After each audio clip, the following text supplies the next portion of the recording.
To the outside world, the picture couldn't have seemed more glorious. By the end of 2004, Countrywide had left in front of Wells forgot to be the nation's largest mortgage company. It originated a stunning volume in the mortgage that year.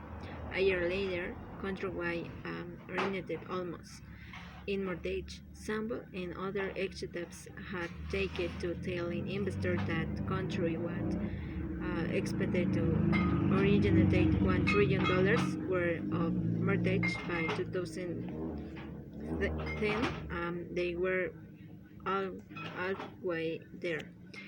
It was pointless to expect Washington to do anything to stop the abuses that characterized Supreme Two.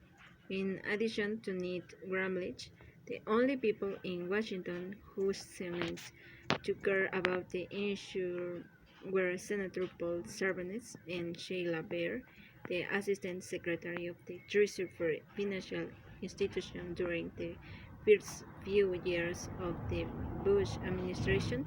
But as a Democratic senator, Cervantes had no leverage in the Republican-dominated Senate, and Bair, a moderate Republican from Kansas, didn't have much leverage either.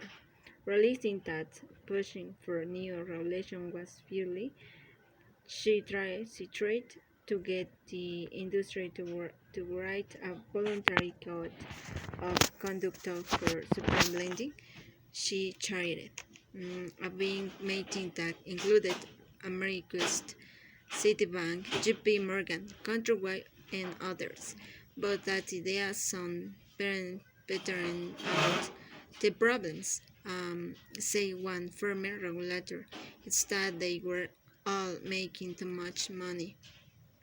So it was left to local officials to try and stop the abuses, and three they did, but at every level, those who took on the lending machine found themselves stymied by lender lobbying and federal banks regulators who actively and successfully sought to ward local officials. It would be hard to imagine a more telling example of how the nation's bank regulators had become captive to the institutions they were charged with regulating.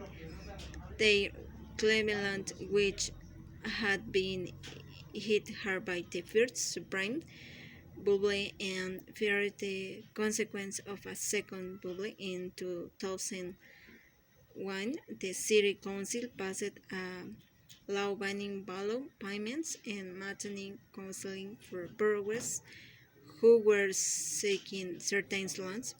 The law also required lenders to submit key information, including the total points and fees paid on each